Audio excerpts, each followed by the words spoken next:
Le juste n'a pas été fait pour la loi. Ne veut pas dire que le juste est exempt de loi. Non. Mais il a une autre loi.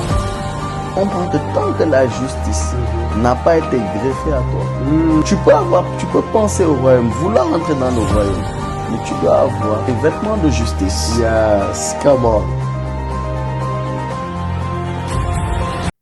Shalom la famille, j'espère que tout le monde va bien. Ici l'apôtre Edmond et le prophète Joseph Turpin. Shalom. Nous sommes là encore avec vous dans Mange et Bois, dans l'émission La Balade du Saint-Esprit. Yes. Et nous sommes dans l'épisode 2 de ce nouveau thème.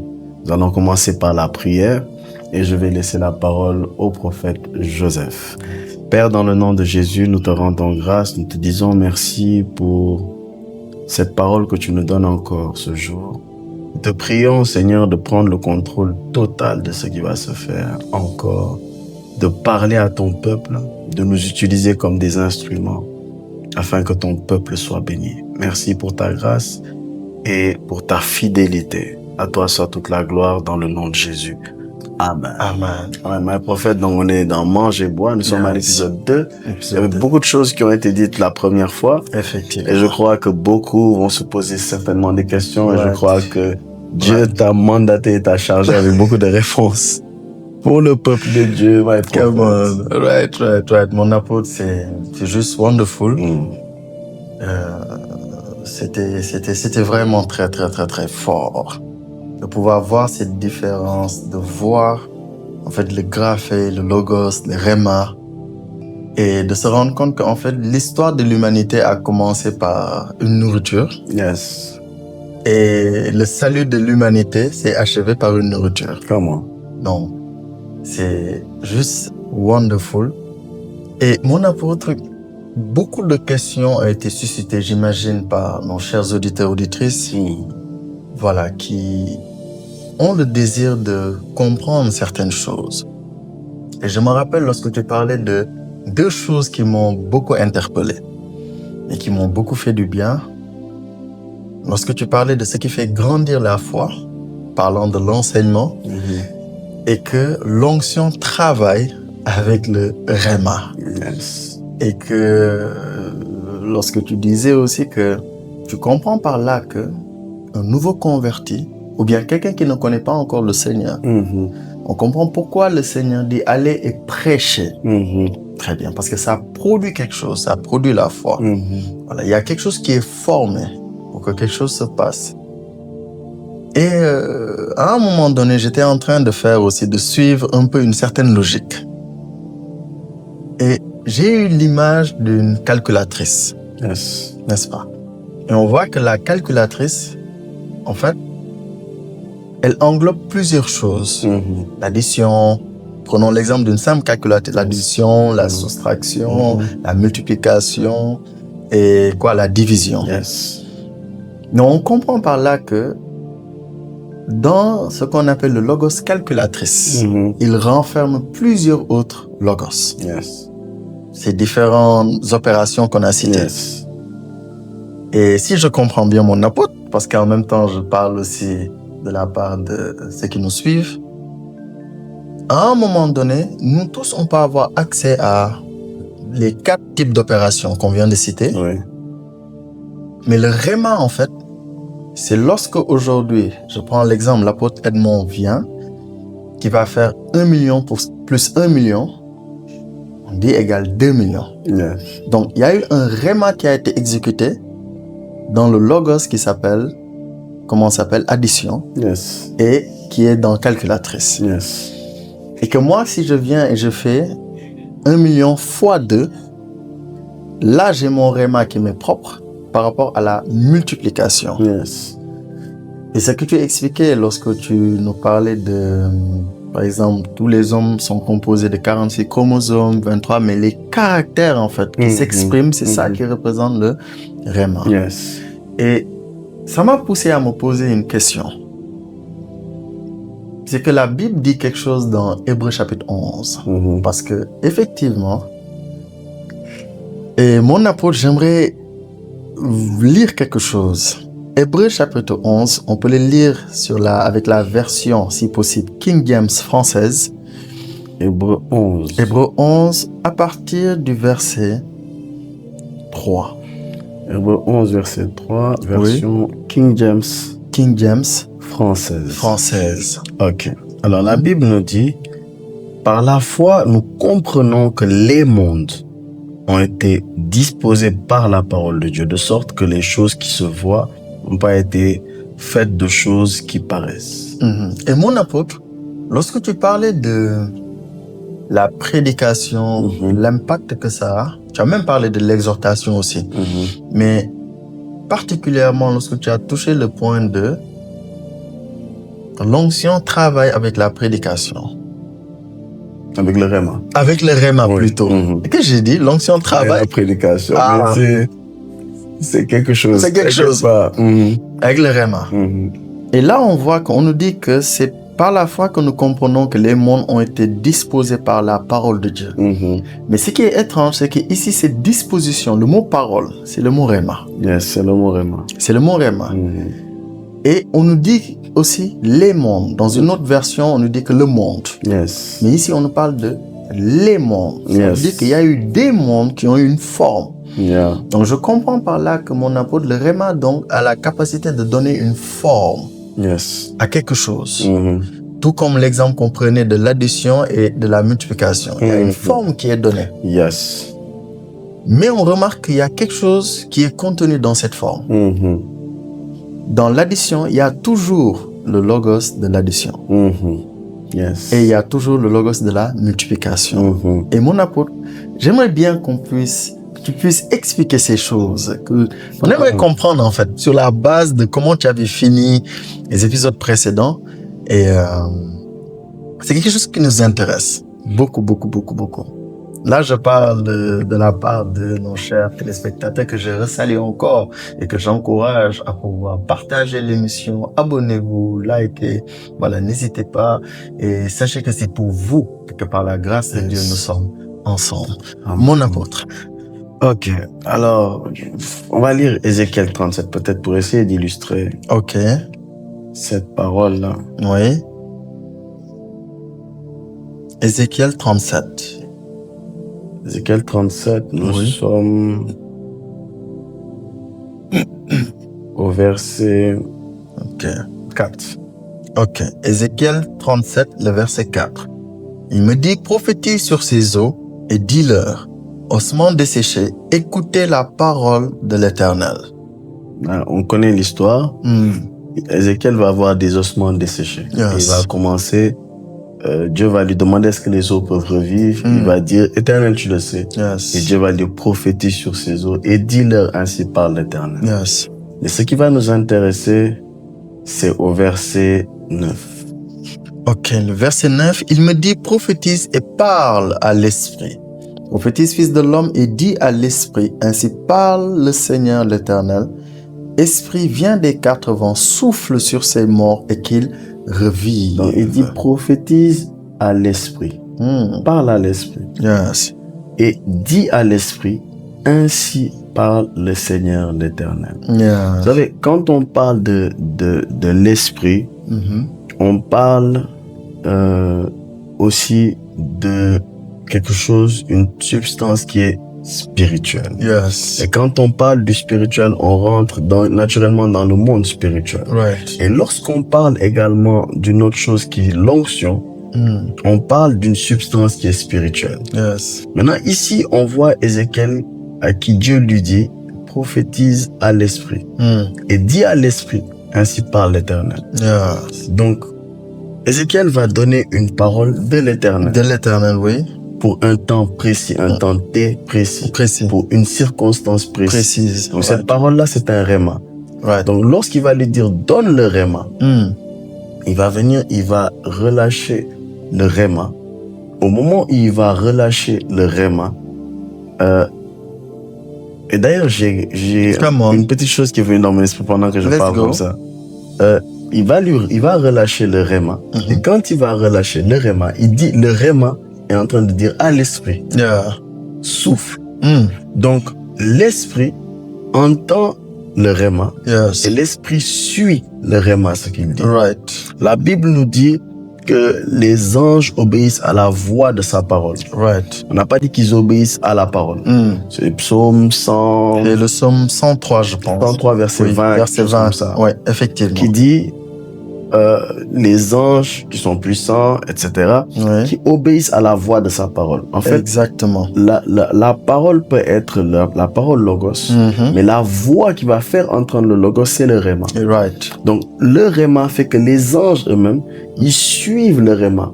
Et donc, l'onction, elle cherche le réma. Ok.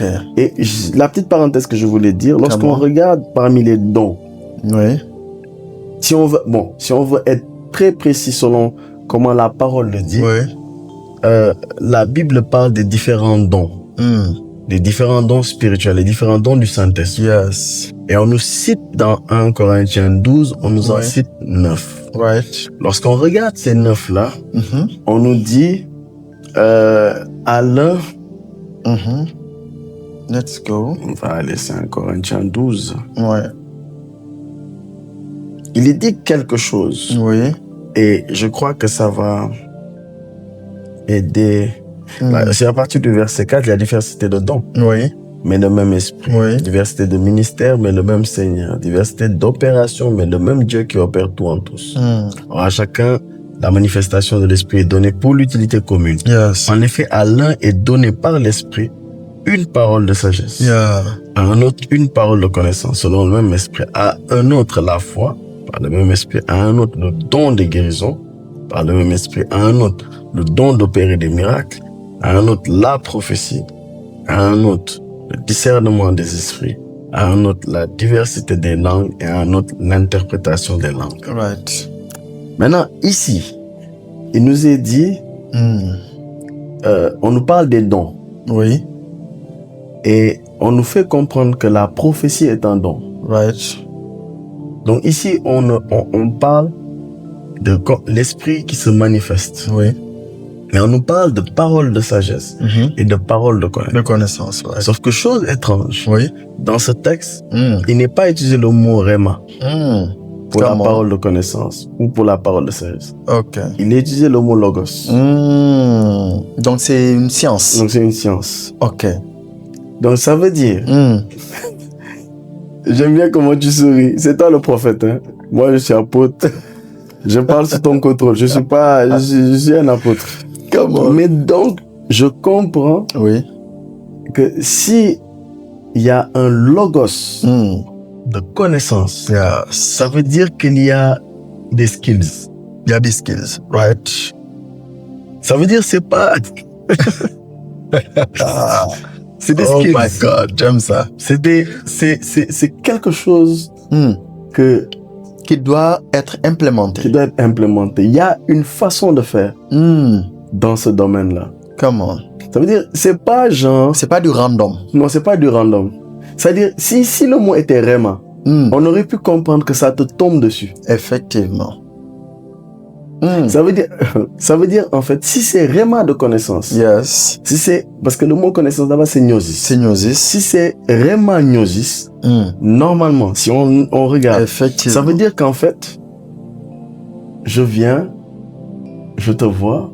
Bon, on va prendre un exemple simple. Oui. C'est le prophète Joseph André Turpin. Yes. Donc ça me vient comme ça, pam.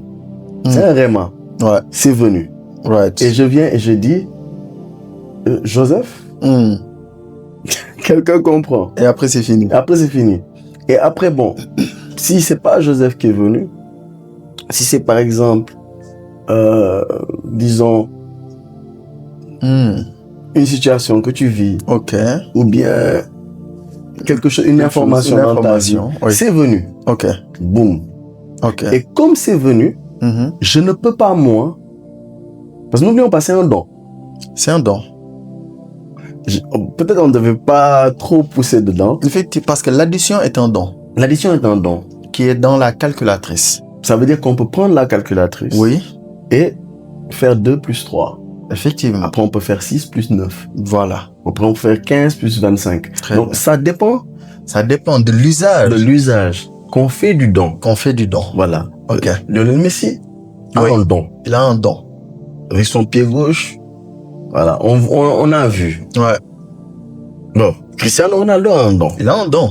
On a vu aussi Yes. ses déplacements, sa puissance de frappe. C'est un don. C'est un don. Mais il l'utilise. Oui. Le don de guérison, le don des guérisons, même, pour être plus précis selon ce C'est un don. C'est un don. Right. Et lorsqu'il y a un malade, on n'attend pas. Ok.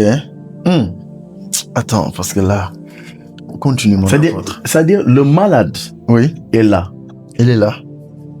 Dieu nous a déjà dit, vous imposerez les mains aux malades, ils seront guéris. Yes. Maintenant, donc, la personne qui a le don de guérison, à moins que Dieu lui dise, c'est fini. Cette personne, en fait, c'est terminé. Elle ne vivra pas. Right. Moi, je ne vois pas pourquoi on ne prierait pas pour le malade. Peut-être quelqu'un a une raison, peut-être non. Il faut d'abord demander à Dieu, est-ce que Seigneur, tu m'autorises d'aller prier pour ce malade? Est-ce que je dois prier pour le malade? Mais bizarrement, les gens ne demandent pas. Effectivement. Pour ça, ils vont prier pour le malade. Right. Avance, mon apôtre. Le don des miracles. Le don des miracles. Le don d'opérer des miracles. D'opérer des miracles. On dit c'est un don pour opérer. Bon, on va pas aller dans le grec, tout ça, ça va peut-être être un peu compliqué. Let's go. Ok. Mais, dans la pensée grecque, oui, le don d'opérer le miracle, le don d'opérer le miracle, dans le grec, il y a deux mots qui sont employés. Okay. Opérer et miracle. Le mot miracle, là-bas, c'est dunamis. Yes. C'est le même mot que le nom qui a été donné à notre père spirituel, Bikama. Ok. Qui veut dire miracle. Miracle. Qui veut dire aussi puissance. Yes. Dunamis. Donc, dunamis parle de miracle, mais parle de puissance. De puissance. Mais le mot opérer, c'est un mot qui a on le voit dans le français, c'est de ce mot que vient le mot énergie. Énergie. Donc, le don d'opérer le miracle, c'est le don d'énergiser, si je peux dire, le dunamis, d'énergiser la puissance de Dieu, de savoir puiser, l'utiliser pour une situation précise par rapport à quelque chose qui est surnaturel. Je vais donner un exemple. Je ne vais pas trop détailler par rapport à ça, mais je vais donner un exemple. Oui. Le Seigneur Jésus est à un mariage. Oui. Il est assis, il est invité. On lui dit, il manque du vin. Ouais. Le Seigneur dit, puisez de l'eau. Il puise de l'eau, il est amené à l'ordonnateur du repas. Ça devient du vin. Ça veut dire, il a le don d'opérer. Il fait une opération. Un miracle. Donc ça veut dire, c'est lui qui a choisi de le faire. C'est intéressant ça, mon apôtre. Maintenant, je reviens au logos de gnosis. La parole de sagesse. De connaissance. De connaissance plutôt. En fait, quelqu'un qui... je peux dire que quand quelqu'un, on dit abus de langage, il a donné une parole de connaissance. Oui. Mais le don s'appelle la parole de connaissance. Et quand on regarde, en vérité, si on dit Joseph, il dit oui, c'est mon nom. On dit c'est une parole de connaissance. Mais à ce moment-là, c'est un réma. C'est un réma, right. Mais le don que moi j'ai reçu, ce n'est pas le réma. Le don que j'ai reçu, c'est le logos. Le logos. Et parce que comme c'est un logos, aujourd'hui je peux dire Joseph, demain je verrai quelqu'un, je dirai Edmond. Right. Parce que, en fait, c'est le don qui va parler chaque jour. Le don est logos. Yes. Et donc ce logos-là, chaque jour, il peut parler. C'était une parenthèse. Je veux pas trop pousser, peut-être c'est toi le prophète. Tu vas pousser là-bas, peut-être pour expliquer que c'est intéressant. C'est un don. C'est un don. Et la personne, si elle comprend la logique du don, elle peut l'utiliser. Parce que c'est un logos, ce don-là. Yes. Alors, c'est intéressant. Je bénis Dieu pour ce que tu dis, mon apôtre. Parce que l'une des choses que je comprends, je reviens encore sur ma calculatrice. C'est lui qui a conçu la calculatrice. Après avoir mis différents logos à l'intérieur, l'arithmétique, multiplication, soustraction, division, il aurait pu, au lieu de mettre le logos de la soustraction, mettre le réma de la soustraction. Et s'il avait mis le réma de la soustraction, ça veut dire qu'il allait mettre 2 plus 2. Ça veut dire que toute calculatrice n'est appelée qu'à calculer 2 plus 2. Yes. Rien d'autre.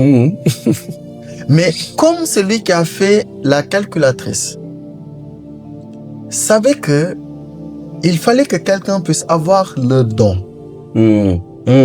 l'utiliser dans une autre catégorie qui n'est pas que 2 plus 2, mais faire peut-être 90 plus 10 000. J'ai un exemple. Yes. Donc la personne a donné comme don en réalité le logos de l'addition, Yes. afin que la personne puisse bénéficier Yes. des différents rémas qui sortiront de l'addition. Yes. Et ça a du sens, mon apôtre. Pourquoi ça a du sens? Parce que si je ne me trompe pas, j'ai lu, je peux me tromper. Mais j'ai pas vu là où on a dit que Dieu était un répétiteur. On pas vu ça. C'est-à-dire, répète après moi. Et pourquoi? Parce qu'il y a un texte qui est très étrange dans le livre de Samuel. Ok. Et dans le livre de Samuel, on nous dit qu'il y a quelqu'un qui était en train d'appeler Samuel. Allons-y, on est dans 1 Samuel chapitre 3. 1 Samuel chapitre 3. On peut lire à partir du verset 1. La Bible dit, le jeune Samuel était au service de l'Éternel devant Élie. La parole de l'Éternel était rare en ce temps-là. Les visions n'étaient pas fréquentes. Maintenant, mon apôtre, je veux mettre pause. Tu me permets-tu? Oui.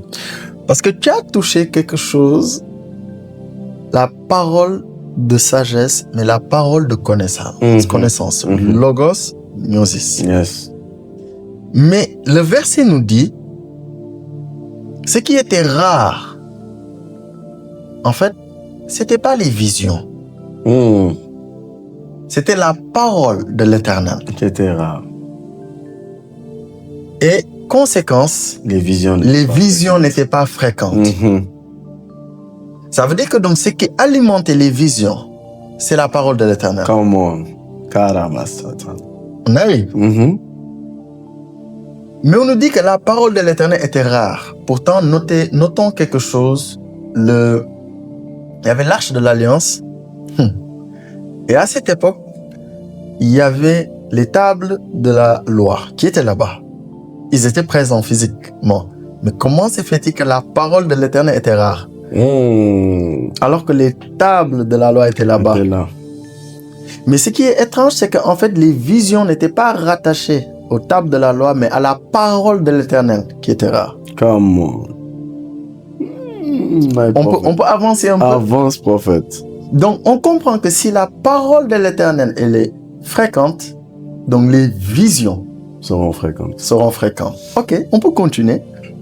En ce même temps, Élie, qui commençait à avoir les yeux troubles et ne pouvait plus voir, était couché à sa place. La lampe de Dieu n'était pas encore éteinte et Samuel était couché dans le temple de l'Éternel où était l'arche de Dieu. Très bien. Maintenant, verset 4. Alors l'Éternel appela Samuel. Il répondit, me voici. Très bien.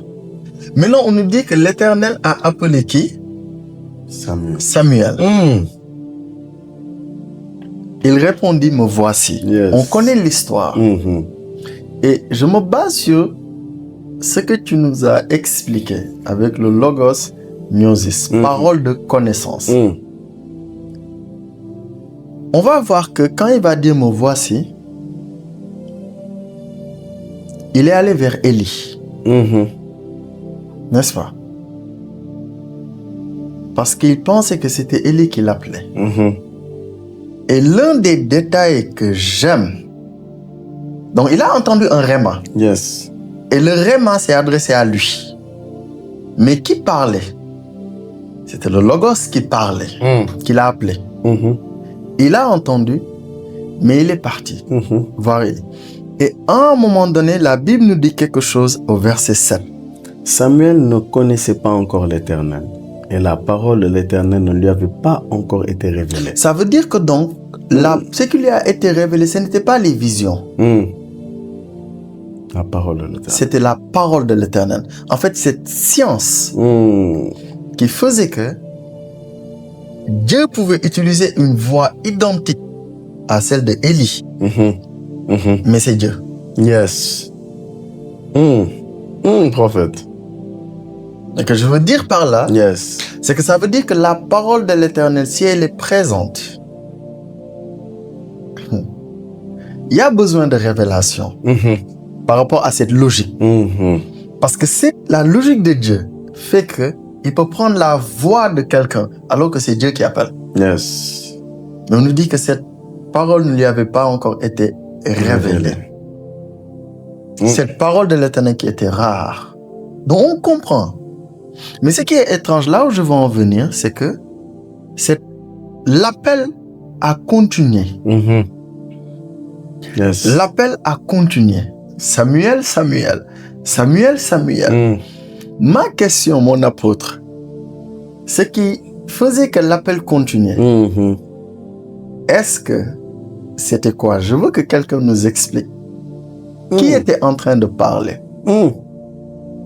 Parce que je comprends que quelqu'un peut ne pas comprendre l'addition. N'empêche, l'addition continue d'être toujours une addition. Yes. Oui. Quelqu'un peut ne pas savoir que c'est possible de faire 4 plus 4. Mais quelqu'un qui comprend c'est quoi une addition, en fait, il peut commencer à utiliser toutes les formes possibles de l'addition. Et c'était juste pour... Wow. Moi, prophète, ouf. Donc, c'est toi le prophète. Come on, mon apôtre. Samuel se retrouve dans un environnement. Dans un environnement. Dieu l'appelle. Samuel. Oui. Mais n'ayant pas compris comment ça fonctionne. Il est parti chez Élie. Effectivement. Mais Élie, comprenant comment ça fonctionne, oui, lui dit, si tu entends encore l'appel, dis pas ton serviteur écoute. Donc quand maintenant il comprend la logique, maintenant il sait utiliser, il l'entend et il demande. Yes. Il pose des questions, il a des réponses. Et c'est pourquoi plus tard, dans le même livre de Samuel, on voit Samuel va dire une chose. Oui. Oh my God. Il va dire... Je dis sans commentaire, parce qu'après, il faut qu'on rentre dans manger, boire.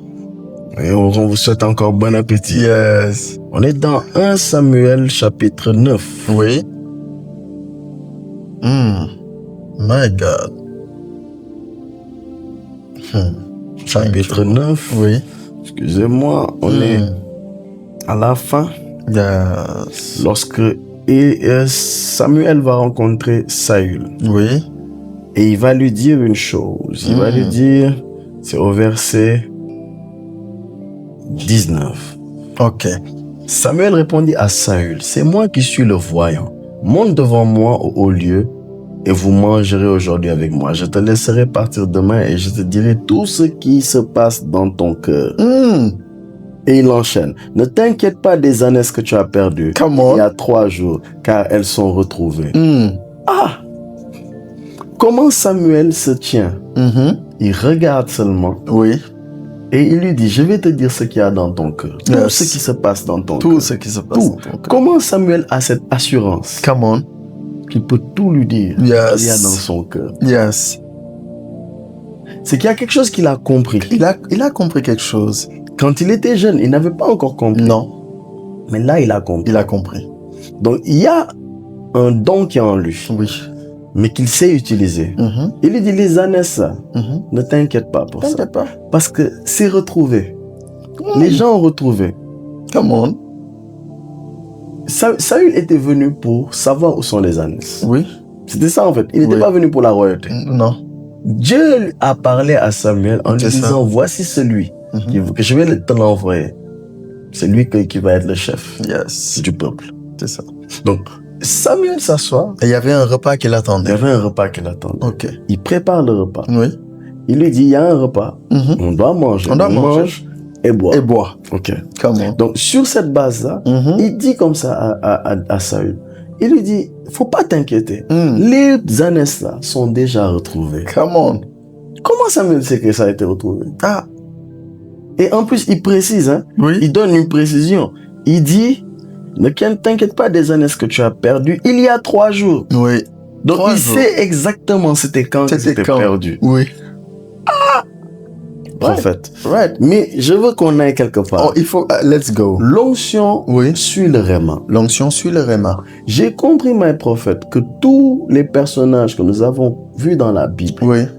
s'ils n'avaient pas mangé et bu, ne seraient pas ce qu'ils sont. Right. J'ai compris, toi qui me suis, tu es en train de t'imaginer, tu regardes les héros de la foi, tu te dis c'est des hommes qui sont, waouh. Laisse-moi te dire, c'est des hommes qui ont mangé et bu ce que l'Éternel leur a proposé. Right. J'ai compris avec le temps que l'homme en soi n'est rien. Yes. Mais il y a un grand Dieu. Il y a un grand Dieu. Et lorsqu'un homme s'attache à ce Dieu, Mm. qu'il mange la nourriture que Dieu lui donne, Oui. cet homme-là devient quelqu'un d'extraordinaire. Yes, right. C'est là qu'il commence à faire des exploits. Des exploits. Pourquoi je dis ça? Mhm. Je comprends mes prophètes et c'est là où je te remets la parole. Come on. Je fais un contrôle orienté, feinte, je te mets la profondeur.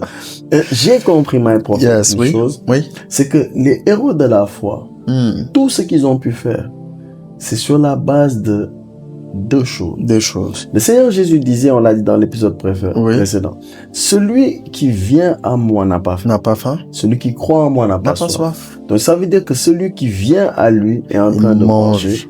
Et celui qui croit en lui, Bois. il boit. Et il a dit, les Écritures Mm. rendent témoignage de moi. Vous ne voulez pas venir à moi pour avoir la vie. Yes. Donc, il fait comprendre que la parole Mm. qui est écrite, Yes. c'est-à-dire le graphe, Le graphe. est en train de pointer vers lui. Right.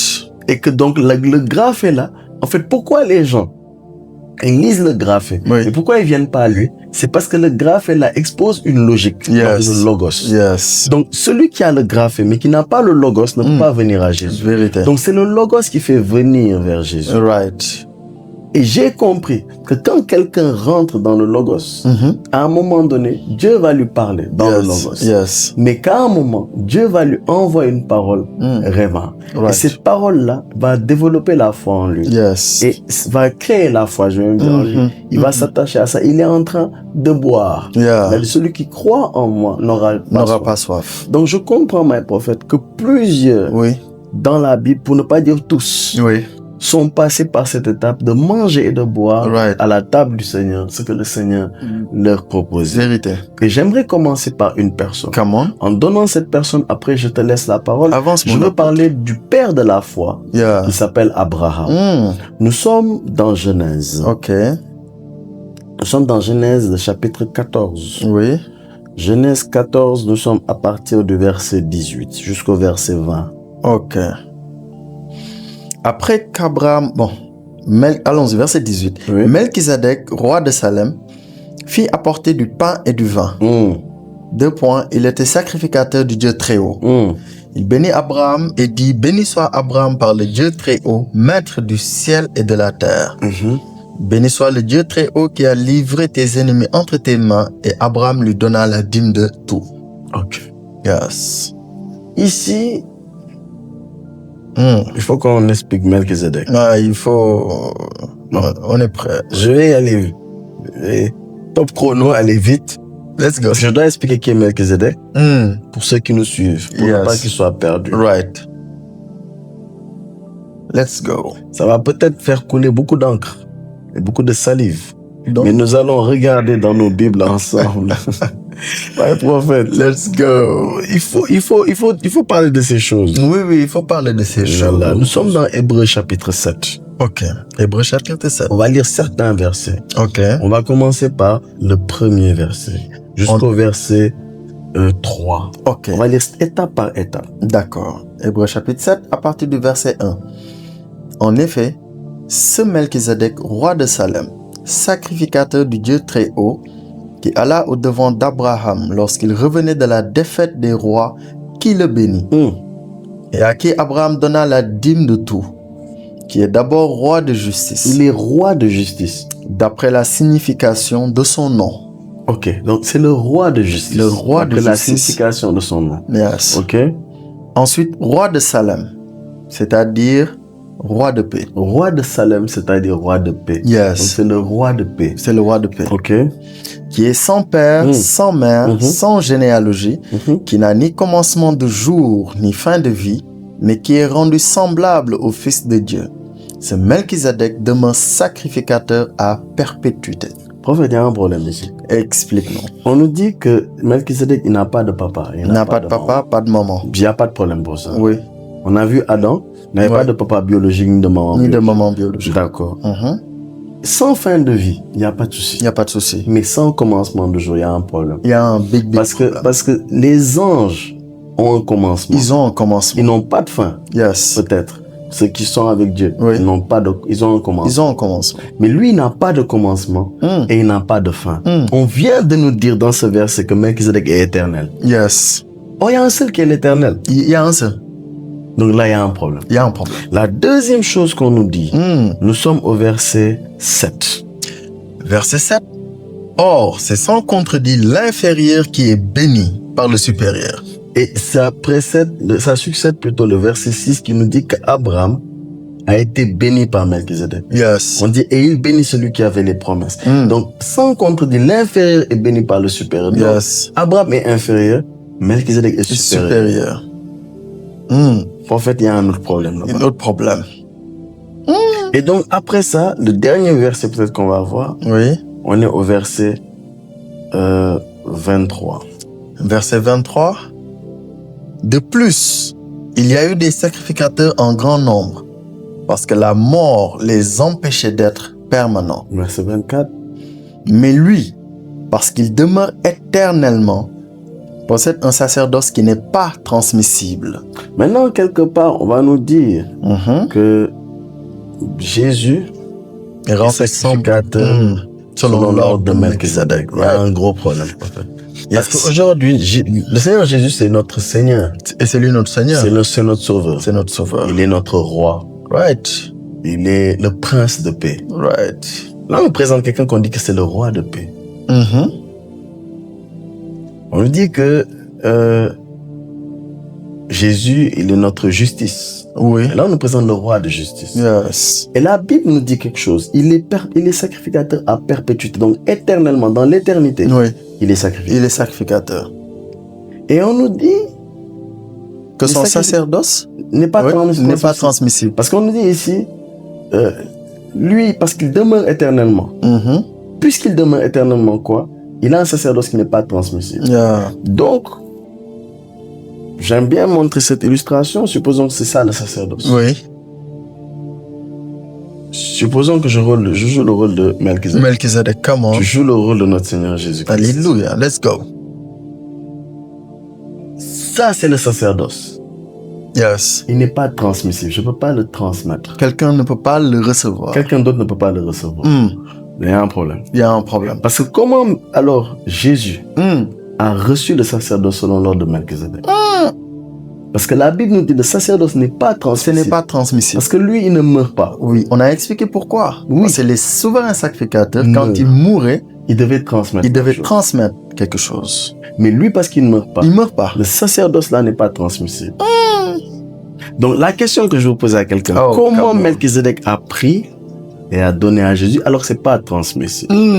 Si Melchizedek, ce n'est pas Jésus lui-même. Oh, come on. Parce que la Bible nous dit, je veux calmer quelqu'un d'abord.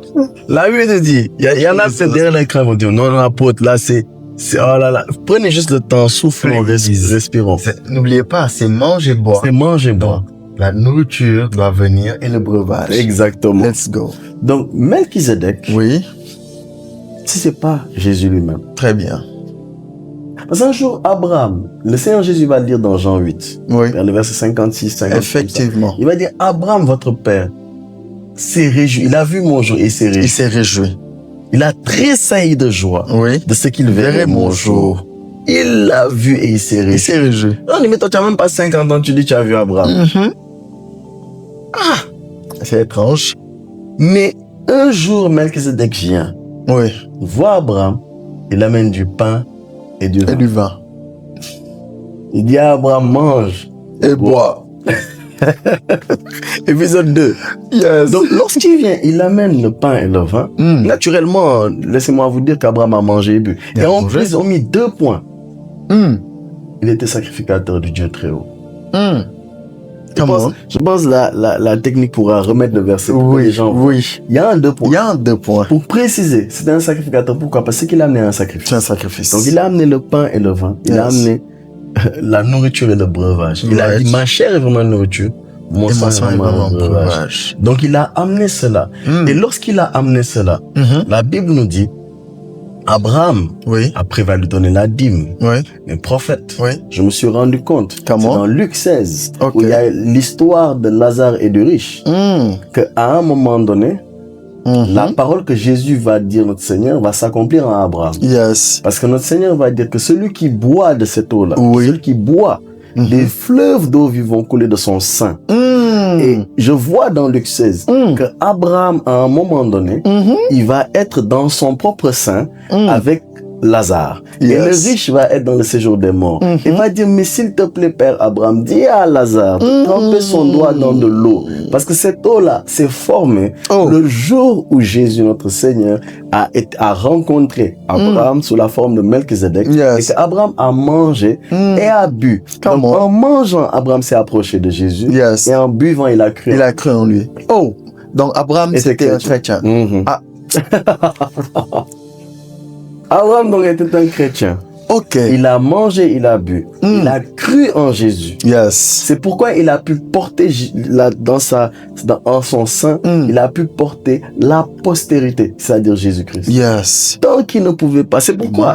C'est pour ça on voit à partir de Genèse 15, verset 1, la Bible dit après ces événements, donc après la rencontre d'Abraham et de Melchizedek, la Bible dit que Dieu va parler encore à Abraham. Mais là, à ce moment-là, la Bible dit Abraham crut en l'Éternel, ça lui fut imputé à justice. Parce qu'il a rencontré le roi de justice. En fait, tant qu'Abraham n'avait pas encore rencontré le roi de justice, tant qu'il n'avait pas eu cet épisode de mange et bois, Abraham ne pouvait pas devenir Abraham. Il ne pouvait pas commencer à rentrer dans la dimension du père de la foi. Il ne pouvait pas avoir des promesses effectives dans sa vie. Pourquoi? Parce qu'il n'avait pas mangé et il n'avait pas bu. My prophet.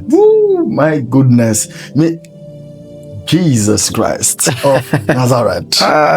My God, Melchizedek is Jesus. Jesus is Melchizedek. Amen. Mais mon apôtre, c'est grave. Parce que Hébreux 11.4 nous dit que c'est par la foi que Abel a offert un sacrifice. Come on. Mais ce qui est étrange, c'est que le père de la foi, c'est Abraham.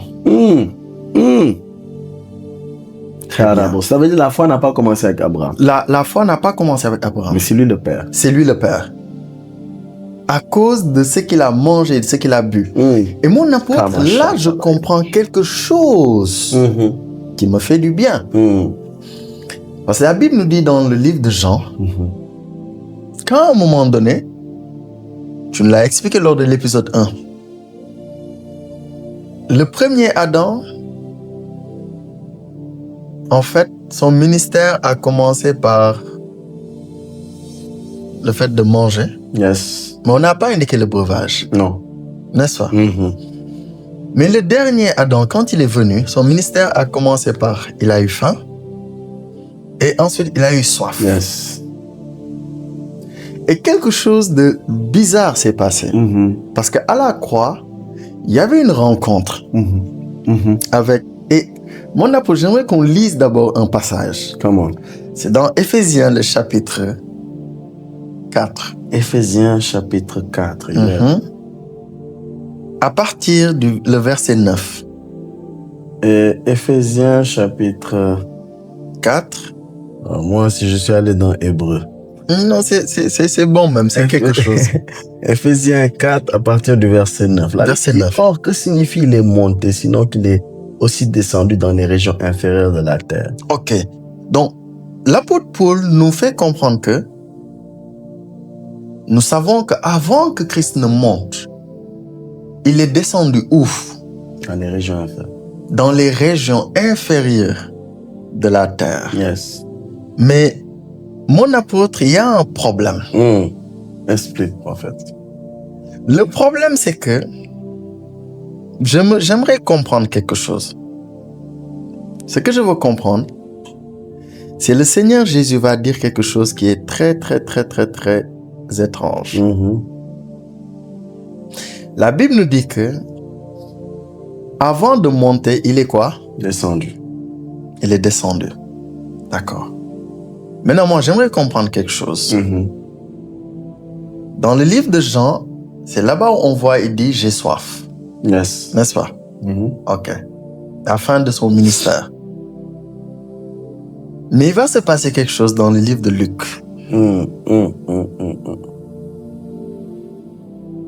Luc chapitre 23. Luc chapitre 23. On peut lire à partir du verset 40. Luc 23, verset 40. C'est l'un des malfaiteurs. Yes. Ok. La Bible dit, mais l'autre le reprenait et disait, ne crains-tu pas Dieu, toi qui subis la même condamnation. Pour nous, c'est justice, car nous recevons ce qu'on méritait, nos crimes. Mais celui-ci n'a rien fait de mal. Et il dit à Jésus, souviens-toi de moi quand tu viendras dans ton règne. Verset 43.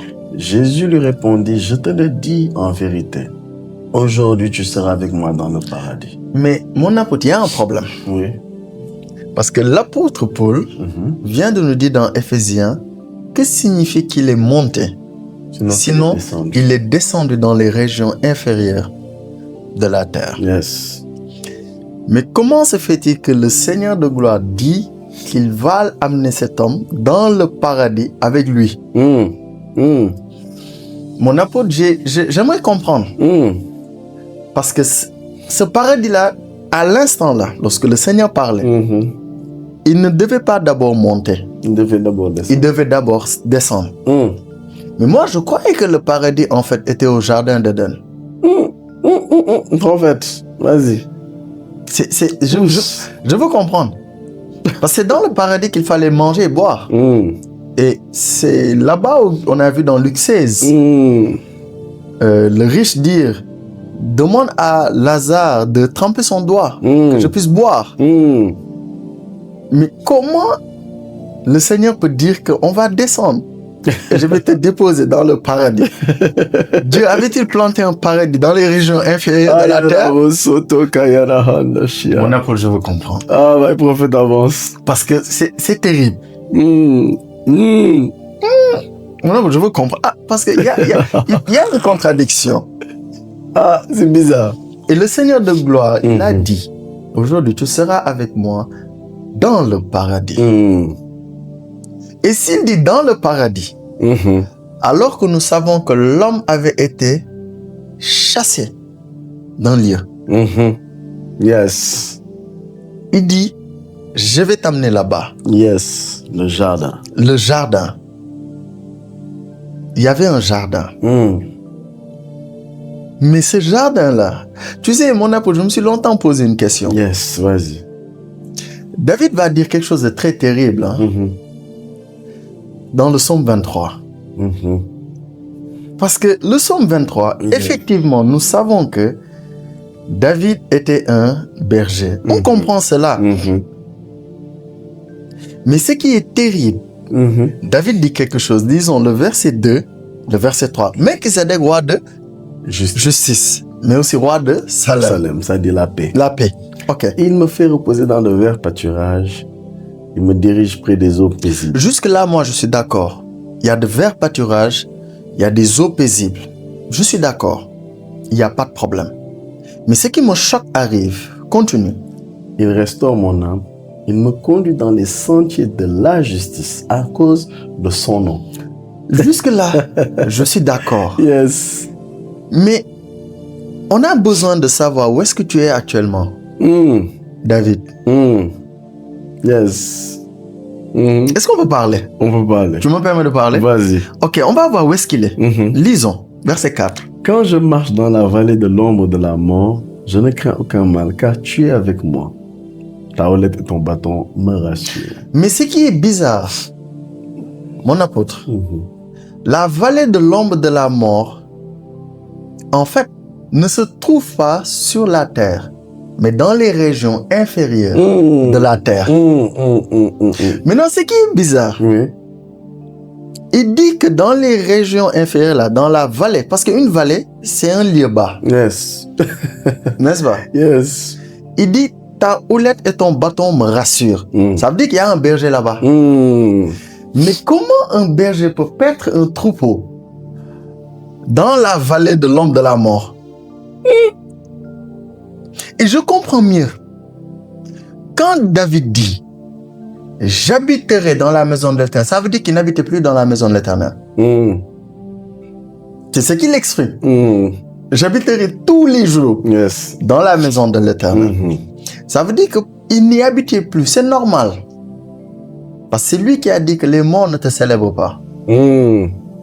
Donc, mon apôtre, cet homme qui a été inspiré, qui a fait ce cantique, c'était un cantique, hein, donc c'était une célébration.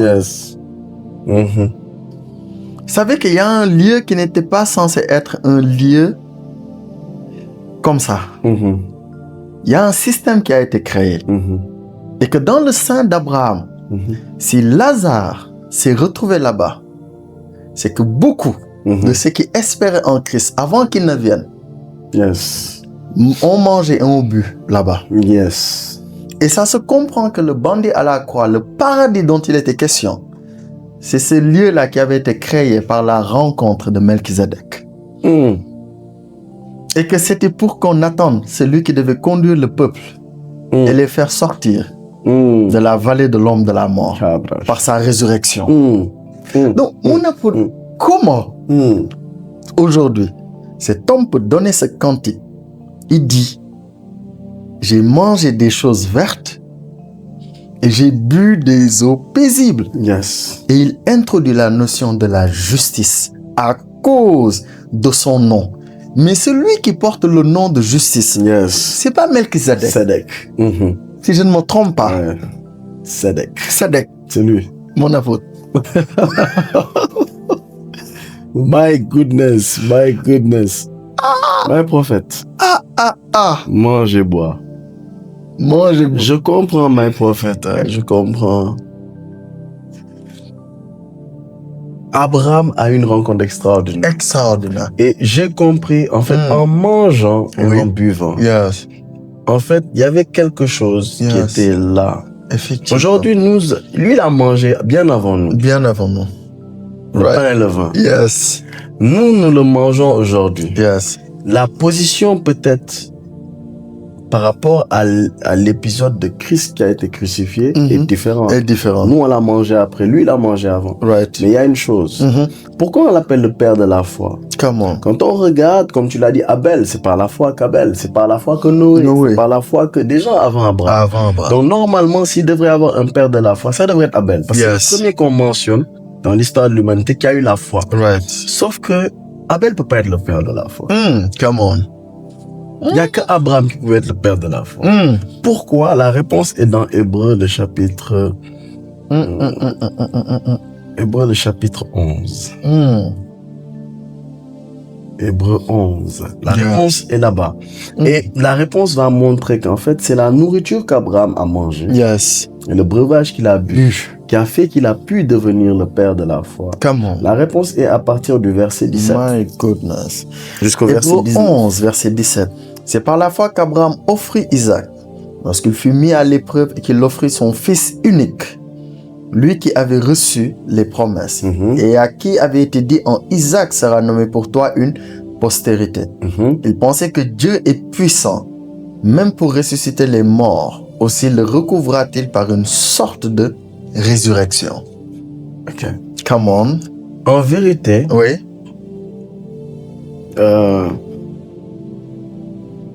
les hommes ont cru. Les hommes ont cru. Abel a eu la foi en ce que Dieu lui a dit, etc. C'est vrai. Il a cru. Mais il y a un seul homme, le premier, qui a cru en la résurrection. Avant Abraham, il n'y a personne qui a eu cette foi en la résurrection. Parce qu'aujourd'hui, ce que nous appelons la foi, parce que tous les hommes ont la foi. Tous les hommes. Tout homme a une ferme assurance en quelque chose. Il y a des hommes, par exemple, ils ont une ferme assurance que leur café du matin, c'est ça qui leur donne la tonus de la journée. Donc, ils ont la foi. En une chose, c'est que leur café leur donne le tonus. Ça s'appelle la foi. Tout homme a la foi. Maintenant, il y a des gens qui n'ont pas orienté leur foi vers Dieu. Il y en a qui l'ont orienté vers d'autres choses. Vers des herbes médicinales et des choses comme ça. D'autres vers des féticheurs, d'autres vers la science, d'autres vers... Mais il y en a qui ont décidé d'orienter leur foi vers Dieu. Donc tout homme a la foi. Même un athée, il a la foi. Il a la foi. En fait, il a la ferme assurance que Dieu n'existe pas. Ah, donc c'est une foi. Donc c'est une foi. Right. C'est pas, en fait, un athée n'est pas quelqu'un qui a pas de foi. Tout homme a une foi. Tout homme. Mais dans le cas d'Abraham, c'est le seul homme qu'on va croire en la résurrection. Yes. Et aujourd'hui, nous, qui sommes chrétiens, pourquoi on dit que nous sommes chrétiens? C'est pas parce que nous croyons, excusez-moi de le dire comme ça, que nous croyons en Jésus. Parce qu'il y a d'autres confessions religieuses Yes. qui croient en Jésus. Qui te disent, oui, Jésus c'était un prophète. Jésus c'était un homme qui était très intelligent, très sage.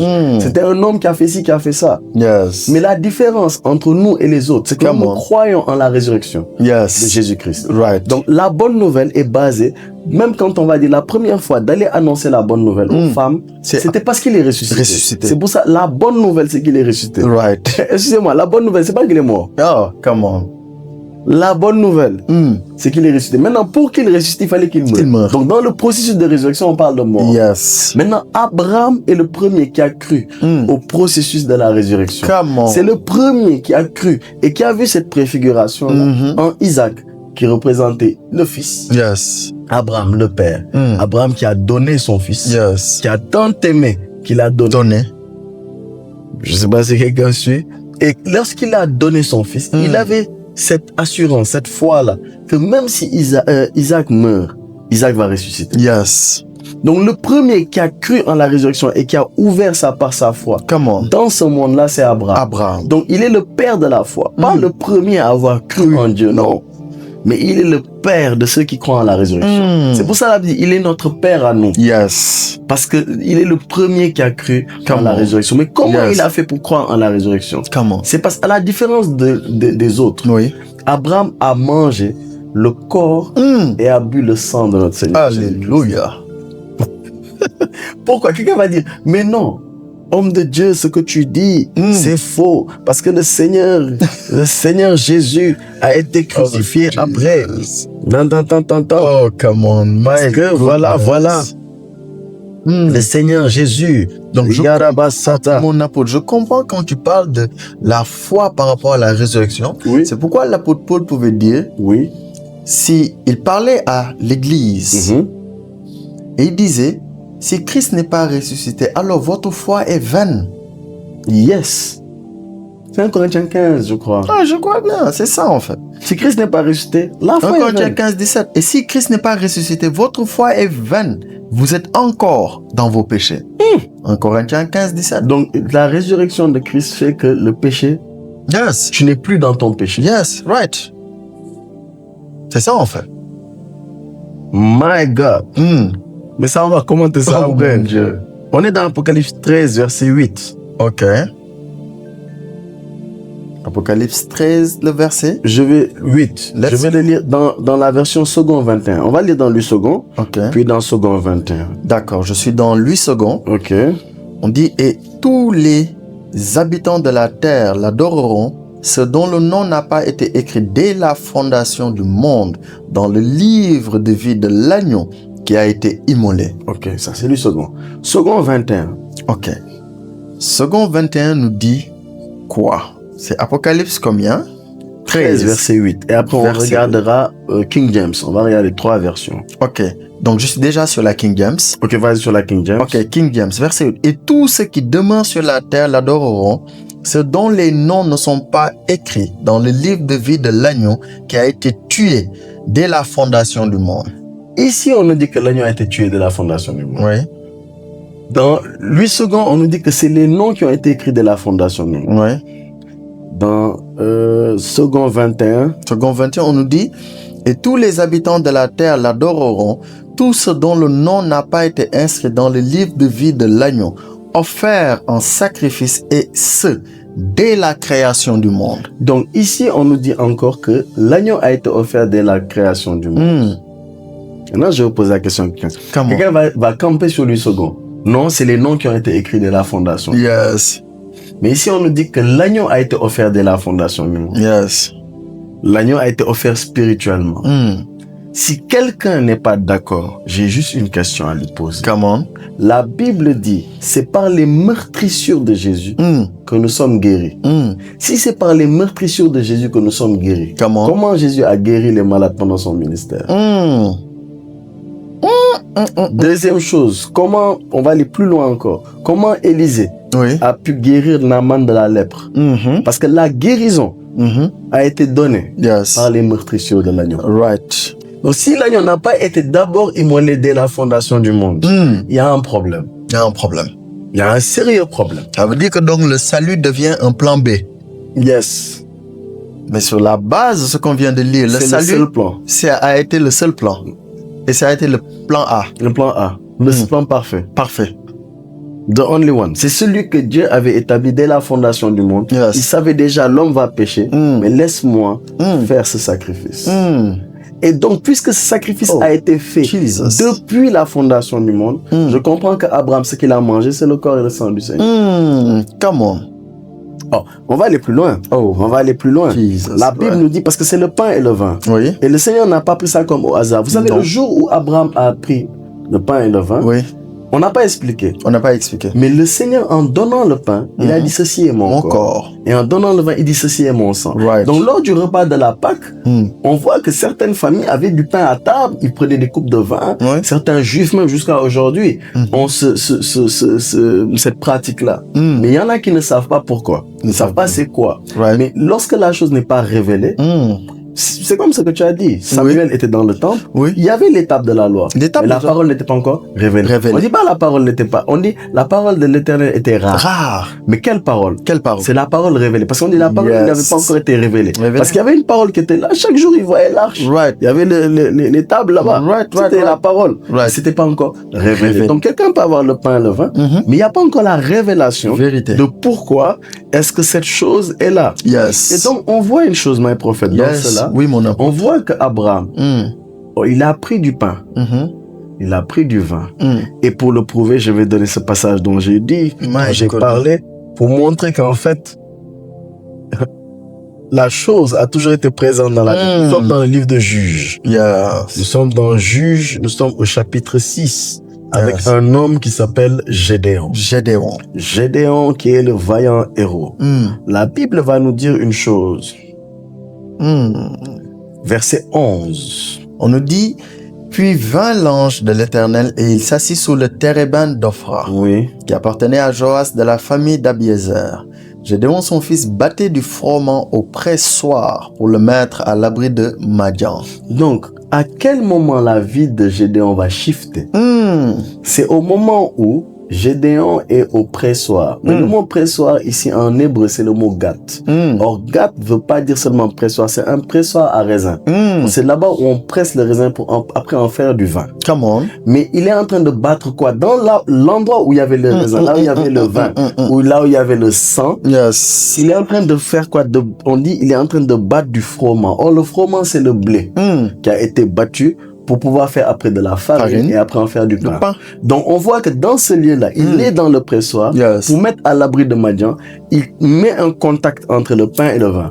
Lorsqu'il met le contact entre le pain et le vin, l'ange de l'Éternel vient. Et l'ange de l'Éternel lui dit, tu es un vaillant héros. Vaillant héros. Et il lui dit, va avec la force que tu as. Parce que la force qu'il avait, c'est qu'il était spirituellement en train de manger et de boire. Yes. Parce qu'on ne peut pas avoir, on peut pas avoir de la force si on n'a pas mangé. Si on n'a pas bu. Right. Donc, Gédéon, je sais pas ce en étant en train de frapper, de piler le froment sur le pressoir, au niveau du pressoir à vin, il y avait cette rencontre des deux. Et lorsque les deux sont rencontrés, n'oublions pas, le Seigneur, il est la parole de Dieu. Yes. Jésus-Christ, notre Seigneur. Right. Il est la parole de Dieu. Mais en étant la parole de Dieu, lui-même, il est le pain de vie. Il l'a dit. Maintenant, le pain de vie va dire une chose. Il dit, j'ai soif. Oui. Lorsqu'il dit j'ai soif, on prend du vinaigre, ou si je peux dire du vin aigre, et on plonge l'éponge dedans et on lui met à la bouche. Lorsque le vinaigre est en contact avec le pain de vie, lorsque le vin aigre ou le vin est en contact avec le pain, il dit juste après, tout est accompli. Tout est accompli. Donc l'accomplissement vient lorsqu'il y a la rencontre des deux. Lorsqu'il y a manger et boire qui se rencontrent. Et lorsque il a commencé à piler, à ce moment-là, on lui dit, va avec la force que tu as. Lui, il ignorait la force. Mais il avait pris cette force parce qu'il était en contact avec deux substances.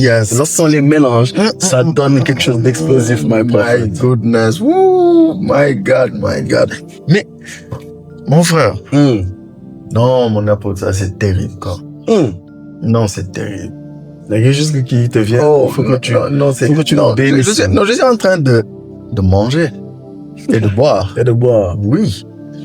Mais mon apôtre, donc on voit que Christ, en fait, se manifestait. Parce que l'apôtre Paul nous dit qu'ils ont mangé un même aliment spirituel. Ils ont bu Même breuvage. au même breuvage. Et il précise qu'il y avait un rocher qui les suivait et ce rocher, c'était Christ. Christ.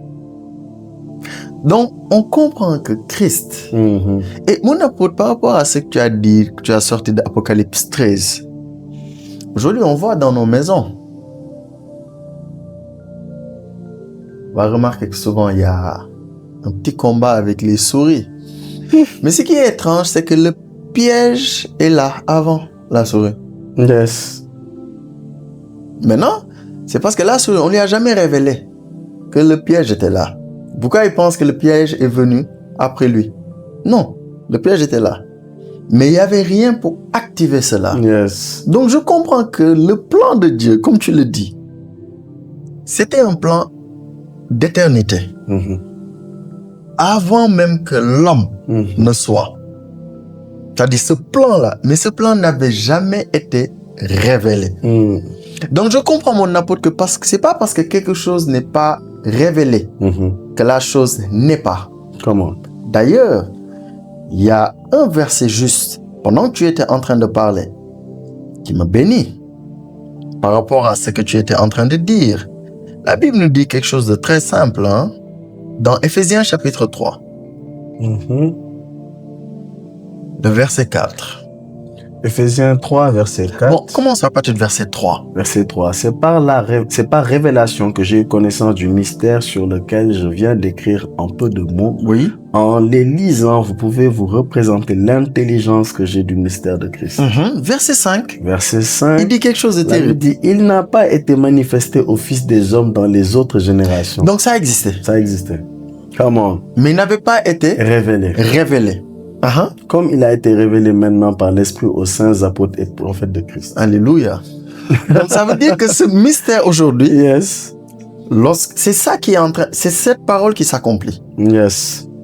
Que, en fait, Gédéon, ce qui battait, ce n'était pas juste une activité pour garder du pain dans sa maison. C'était Christ qui était en train C'était Christ. qui était là, mais c'était caché. C'était caché. Donc, naturellement, on a l'apôtre Edmond qui joue l'office. Et le prophète Joe. Qui joue les offices de révéler ces choses qui étaient des mystères. Amen. Yes. Au travers de l'émission Evangelion. Amen. Et c'est pourquoi encore permets-moi de te dire, je ne sais pas mon apôtre, est-ce que je peux leur souhaiter déjà bon appétit On encore? leur souhaite un bon appétit. Je peux leur souhaiter bon appétit? Donc, bon appétit, mon apôtre. Amen. Seigneur, merci pour cette merveilleuse parole. Bénis les personnes qui sont là et qui écoutent cette parole. Seigneur, que cette parole entre dans les cœurs et crée quelque chose. Que ça pousse les gens à chercher, à chercher et à te trouver. Parce que tu as dit que tu te laisses trouver par ceux qui te cherchent. Je te rends grâce, je te dis merci dans le nom de Jésus.